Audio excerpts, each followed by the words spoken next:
Hey guys, we're here with Josh. We are going to learn about NFTs and crypto because I am a millennial and I don't know anything about it anymore.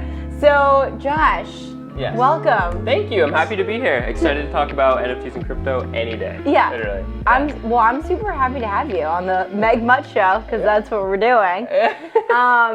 I'm like super invested in investing, right? Whether it's real estate, whether it's crypto, and part of investing, I think, is learning, failing, trying, yes, I testing. failed a lot. Testing is a huge thing in crypto, for sure, yeah. So what's an NFT? Okay, NFT, or non-fungible token.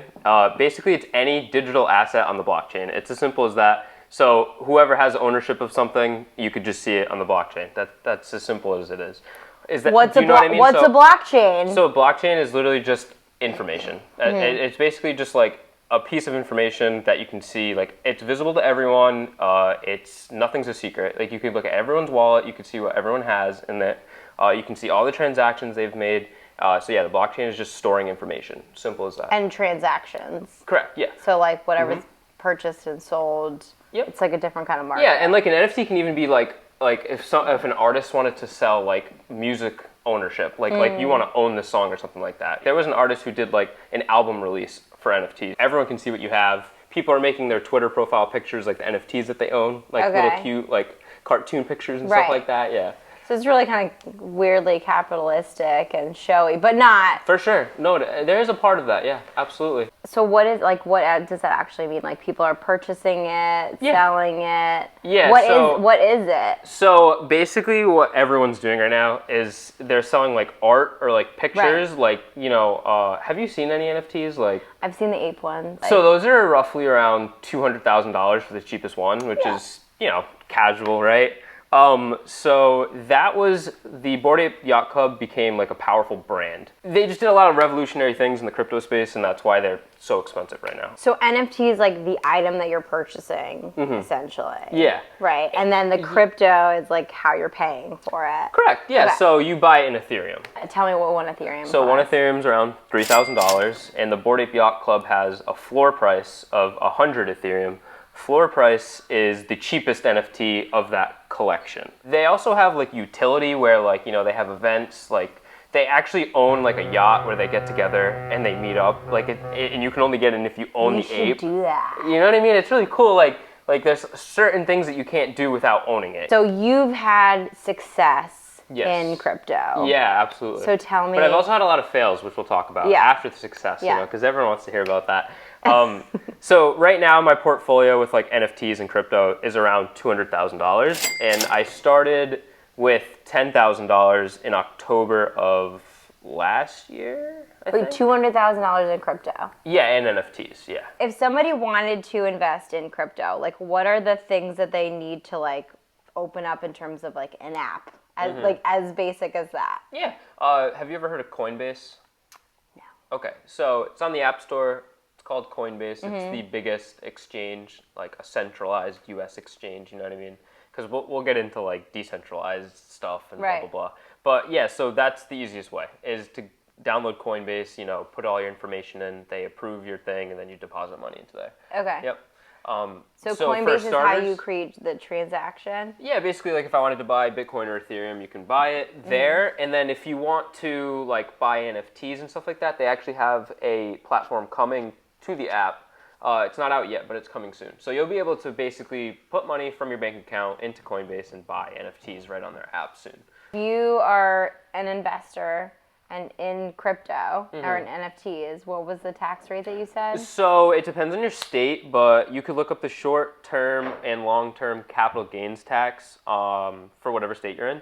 For here, I think it's around 37 to 43% roughly in that area. So that's basically like half your money is gone for short term, which is crazy. So you need to make a lot of it. Is like really the thing. But if you're long term investing, there is 20% tax roughly, depending where you live. So everything you just would have to look up wherever you live. Yeah. Yeah. But around here, I think it's 20% roughly for long term, which is after a year. And what's long? After 1 year. Yep. Okay. What do you even invest in? Like, how do I decide like what NFTs to buy? My thing is like, what do you? Okay. What's your criteria, you know? A lot of crypto is luck. Like there's sometimes that you'll just be super early, you'll buy something and you'll just like forget about it, and a couple months later it'll blow up and it's worth a lot now, you know? So I like to kind of like dip my toes in everything. Yeah. Like I wanna make sure I've tried different things out. I own certain things, and hopefully one day it'll blow up or whatever.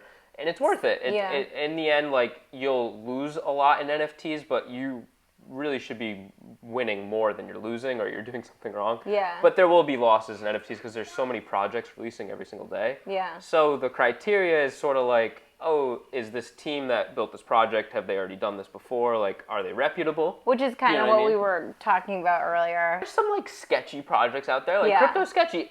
It's on the internet. The internet's sketchy. There's scams everywhere. There's tons of scams in crypto. It's like life. Yeah, and online, when you don't really have to see the person, it's easy to scam people. And people who are new and don't know what they're doing, they get scammed a lot. And because crypto, you can't get refunds, and it's very, like, it's the Wild West. Like, it's just crazy. Like, a lot of crazy things are going on.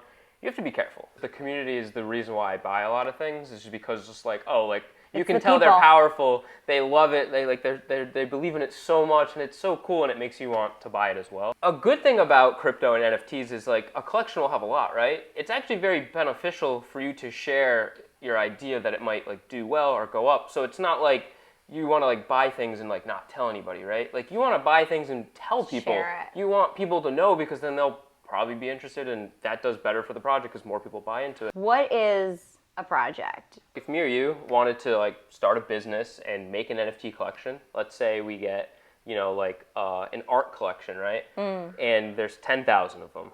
And then we launch a website. It's from any artist. Yep. Any person, like me or you, could do this, right?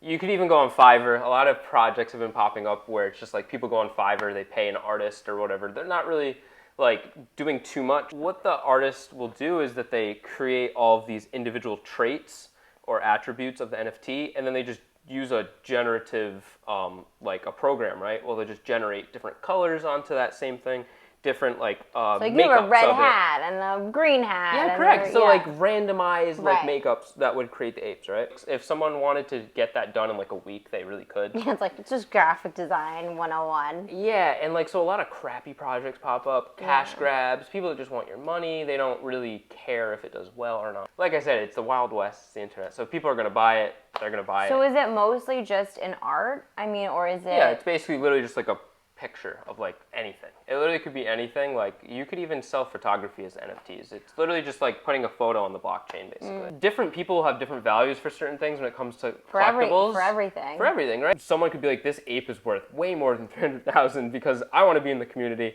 I want the brand. I want the brand flex. Yeah, I want to go. I want to go on the yacht. You know what I mean? And then I could look at that and be like, there's no way I would do that. You know what I mean? But there's also people with crazy amount of money in crypto. I'll look at wallets that have like $500 million. That's insane. What? Like $500 million wallets, like $20 million wallets, and people are just buying like tons of NFTs. It's insane. Like there's the people in crypto have tons of money. And it's cool. You can just see everything's like public record. Yeah. So essentially, if I sent money to my friend's wallet, right? Yeah. I could copy his wallet address and put it onto something called Etherscan. If I wanted to look at every like Ethereum thing that he had in there and all of his NFTs, and I could see every value. Why wouldn't of you everything. do that though? If I see like someone who has a lot of money buying something, it makes me interested to be like, maybe that'll do well because maybe they know something I don't. NFTs are going to be huge in the gaming world. There's already games coming out right now from companies that are releasing, basically like if I own a Bored Ape, right? I could put that NFT into the game. Yeah, there's people in the Philippines making full-time living playing this video game for other people. They can't afford really to buy in and like play the game themselves. Yeah. So they have to do this thing called a scholarship where like I'll create a team, I'll buy the NFTs, I'll set it up, and then I give them access to it, and I'll give them a percentage of their daily earnings. Like we share. It's like a 50-50 split. But they're doing like all the work. But usually what people do is they give them more. You get it started. You take the risk. Yeah, and then so like over the months it'll pay off your initial investment and stuff like that. But it's really cool because like they're making way more than they would be making working a job there. So it's actually pretty insane. When you win a fight, you earn something called SLP, and then that token is worth money. The future is where I see these things going, is that kind of games getting bigger for, you know, scholarships and similar things that Axie's doing. Yeah. Because people are going to see that they set up this huge thing like and it works. It's a game called Sandbox. You can buy land on it, and you can get big plots of land, and obviously cost way more money. But yeah, there's people spending like millions of dollars on the land. Legit. So crazy. It's insane. So can you take loans out in Bitcoin? So you can take loans out in pretty much any crypto, depending on like what protocol you use. Let's say I have like 100 Ethereum, but I don't want to sell my Ethereum, but I want US dollars, right? So I deposit my 100 Ethereum into the protocol, and they'll give me a loan, usually 30 to 40% of the full value. So then I can like go and put a down payment on a house or something like that. Even you only get like 30, 40% of the full value. You're not selling your Ethereum. You're not missing out on that huge appreciation. When you get into it, right? Don't trust anybody. Don't get scammed. Don't trust anybody. Well, you really shouldn't. Yeah, okay, right. Honestly, because it's life. even people that I like trusted on Twitter, like I've seen them end up getting exposed to scammers. Like crazy things happen. So it's almost best to just like not really trust anybody. So the digital wallet, right, that I was talking about? Yeah. That's where it's all stored. When you set it up, you get a seed phrase. It's like 12 random letters. Yeah.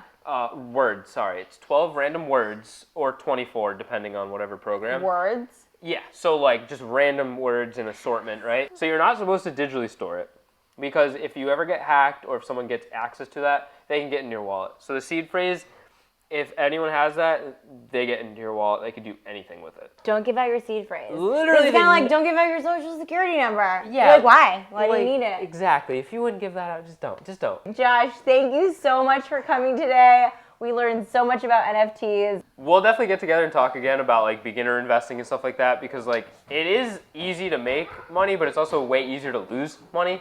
So you need to like really have some sort of like guidance or really do your due diligence and your own research and really know what you're buying.